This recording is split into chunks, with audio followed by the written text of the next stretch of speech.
तो आज के ज्ञान में जो बड़े बाबा बता रहे हैं वो बड़े ध्यान से सुनो। उसमें बाबा बोल रहे हैं कि चित्त आत्मा का बसेरा है। चित्त यानी मन किसका है? बसेरा आत्मा का। मन में आत्मा है। ये मन बाह्य दृष्टि रखेगा तो क्या हो जाएगा? ये मन जो है काल के समान हो जाएगा और किससे कनेक्ट करवाएगा? माया से। इसलिए ठीक है ना, इसलिए माया से परे होने के लिए हमें क्या करना है? आत्मा में, मन के भीतर प्रवेश करना है। चित्त आत्मा का बसेरा है, मुक्ति शाश्वत बसेरा है। ठीक है, मुक्ति शाश्वत, हमेशा रहने वाली है। मुक्ति का मतलब है फिर दुखों से मुक्ति, जन्म से मुक्ति, मरण से मुक्ति, है ना, बीमारी से मुक्ति, हर चीज से मुक्ति। तो जो शुद्ध अवस्था में रह जाएगा वो क्या? आनंद। ओमकार मतलब मुक्ति है। मेरा ओमकार मतलब मुक्ति है। यह बसेरा स्वरूपहीन है, मतलब उसका कोई आकार प्रकार नहीं है। वो ऐसा आकार है कि आकार रहित आकार है और अपरिवर्तनीय है, यानी वो बदलता नहीं है। वह अविभाज्य है, यानी उसका टुकड़े नहीं हो सकते। भविष्य सुखमय नहीं है, वर्तमान सुखमय है, यानी ना तो पास्ट सुखमय है ना फ्यूचर। जो ये अभी की स्थिति है ये सुखमय है अगर आप अपने आत्मा में प्रवेश कर जाओ, अगर आप अपने उस शाश्वत स्थान में प्रवेश कर जाओ। फिर कहते हैं कि आने वाला कल या बाद के दिन है ही नहीं, ये हमें प्रतीत होता है ये माया है। वर्तमान सुखमय, आने वाला। उसके बाद कहते हैं घड़ी की सुइयों में दिखता दिखता समय सही में समय नहीं है, वर्तमान ही सही समय है। अविभाज्य समय जिसे विवेक से अनुभव किया जा सकता है वही सच्चा समय है। जीवन लक्ष्य को भूलकर व्यतीत होता समय निरर्थक है। स्पष्टीकरण में कहते हैं, ये श्लोक 130 था कि ओमकार एक बसेरा है जो शाश्वत बसेरा है। ओमकार स्वरूपहीन है, ओमकार अविभाज्य है। हमें ओमकार की सिद्धि से सिद्धि सिद्धित्व सिद्धित्वरा से करनी चाहिए। भावी निश्चित नहीं है, यानी भविष्य निश्चित नहीं है। आज का दिन ही सुनहरा है, आने वाला कल परसों का कोई भरोसा नहीं है। घड़ी की सुइयों में दिखता हुआ समय सही नहीं है। हमें मुक्ति के प्रयासों के लिए समय व्यतीत नहीं करना चाहिए। हमें मुक्ति के प्रयासों के लिए समय व्यतीत नहीं करना चाहिए। मतलब यहाँ यह है कि आप अभी इसी क्षण मुक्त हो। ये आपको अगर ज्ञान हो जाए भीतर जाकर के तो प्रयास की आवश्यकता नहीं पड़ेगी। मानव जीवन क्षण जीवी है, यानी अगले क्षण क्या हो जाएगा पता नहीं, कब मृत्यु हो जाए पता नहीं, और समय सिर्फ वर्तमान में ही है। जीवन के लक्ष्य को सिद्ध करने के लिए व्यतीत हुआ समय ही सही में उपयोग में आता है। श्लोक 131 में बड़े बाबा कहते हैं कि मुक्ति का स्थान गोकुल नंदन गोवर्धन गोकुल में है। तीसरा नेत्र गोकुल है ना, और अंतरचक्षु गोकुल है। तीसरा नेत्र गोकुल है, अंतरचक्षु गोकुल है, वह मथुरा और वही वृंदावन है। इस स्थान पर जब आप जाते हो तो यही से गोकुल, मथुरा, वृंदावन या कैलाश या जो भी आप मानो वो यही है। फिर कहते हैं कि चेतना का आकाश के साथ एक होने से हम ब्रह्म का साक्षात्कार कर सकते हैं। तीसरा नेत्र मतलब गोकुल। हम जाते हैं ना बाहर गोकुल में, जाते हैं ना बाहर वृंदावन में, जो वास्तविक वृंदावन और गोकुल है वो यहाँ है। बाहर वाला बाहरी शरीर, मन, प्राणों के लिए है, लेकिन भीतर जब हम जाते हैं तो वो वास्तविक है। वो दिखता नहीं लेकिन भीतर दिखेगा, अनुभव होगा, अंतर्दृष्टि से अनुभव होगा। तो कह रहे हैं कि जो मनुष्य का तीसरा नेत्र मतलब ज्ञान चक्षु, जो मनुष्य के चिदाकाश मतलब गोकुल में होता है। ज्ञान चक्षु मतलब मनुष्य में बसा वृंदावन, गोकुल और गोवर्धन। इन सभी स्थान में श्री कृष्ण लीला के हैं। ये सभी स्थान किसके हैं? श्री कृष्ण लीला के।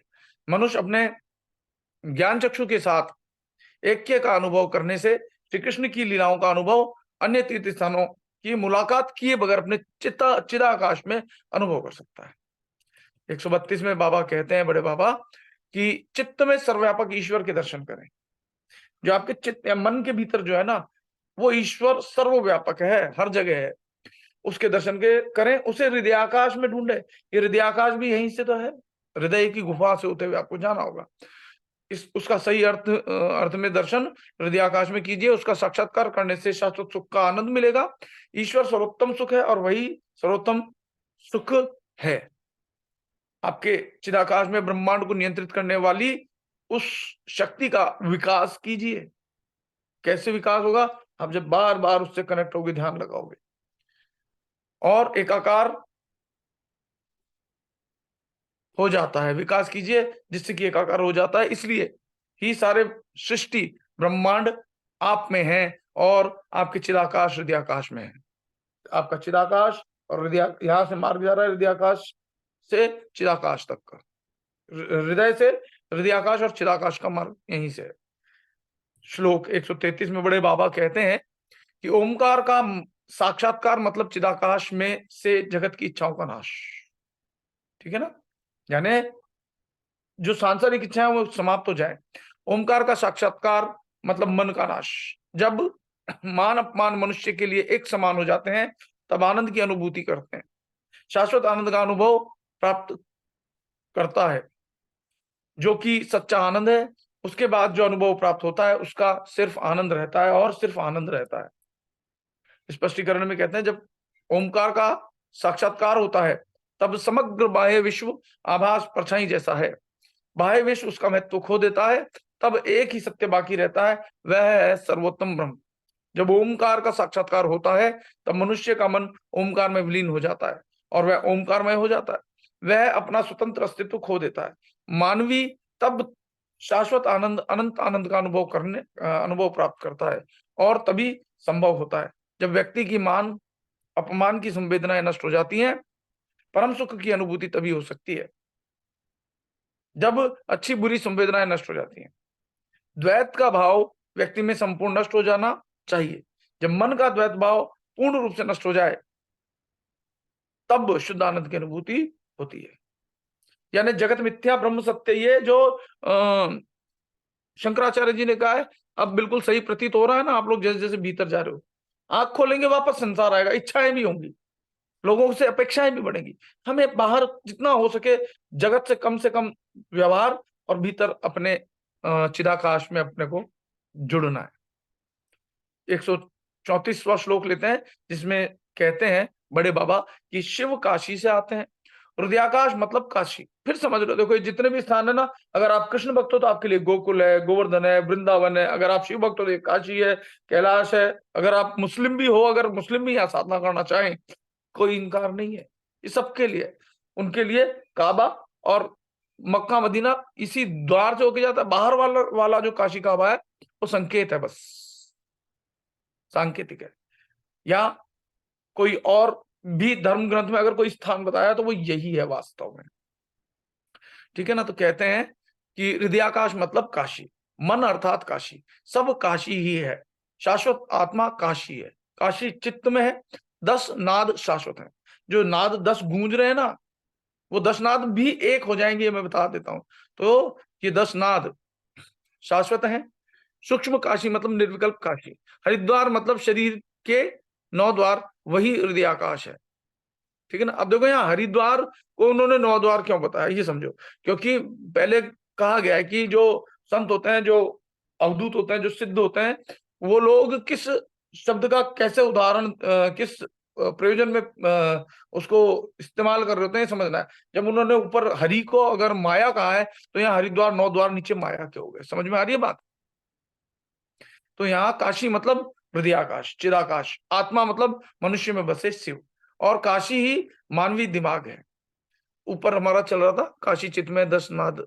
सूक्ष्म निर्गत। हरिद्वार मतलब शरीर के 9 द्वार, वही हृदयाकाश है, वही शाश्वत शांति का स्थान है। यज्ञ मतलब त्याग और अमूल्य ज्ञान मतलब यज्ञ। ठीक है? अब नीचे कह रहे हैं स्पष्टीकरण में कि काशी हिंदुओं का पवित्र स्थान है जहां सर्वोत्तम ईश्वर की उपस्थिति है। काशी मतलब हृदयाकाश, चिदाकाश। आत्मा मतलब मनुष्य में बसे शिव। काशी ही मानवी का दिमाग है। दिमाग है ना, मन। मन से बुद्धि, बुद्धि ने मन को नियंत्रित करके फिर इसके भीतर जब प्रवेश किया तो क्या आ गया? आपका आत्मा। काशी मतलब शाश्वत आत्मा। काशी चित्त में है, काशी बाह्य नहीं है। जो बाहर जो काशी दिखता है वो वास्तव में काशी नहीं है, वो भीतर का ही संकेत बाहर किया गया है, ठीक है। लेकिन आंतरिक है, काशी बाह्य नहीं है लेकिन आंतरिक है। वह मानवी में बसा ज्ञान है। दसनाथ जो मनुष्य आध्यात्मिक सिद्धियों की ओर आगे बढ़े तभी सुनाई देता है, वह शाश्वत है। निर्विकल्प समाधि मतलब ही मानवी में बसी काशी। इच्छा रहित दशा मतलब निर्विकल्प और वही काशी। हरिद्वार हिंदुओं का एक पवित्र स्थान है, वह दूसरा नहीं। लेकिन शरीर में 9 द्वार हैं। इन 9 द्वारों का योग्य उपयोग हो तो मानव अपनी आत्मा को अच्छी तरह पहचान सकता है। हृदयाकाश का मतलब मानवी में रहा शांति का स्थान। जब मनुष्य हृदयाकाश के साथ एकाकार हो जाता है तब वह सर्वोत्तम शांति का अनुभव कर सकता है। यज्ञ क्या है? यज्ञ अर्थात अमृत ज्ञान। ज्ञान के साक्षात्कार से ज्यादा कोई त्याग नहीं है।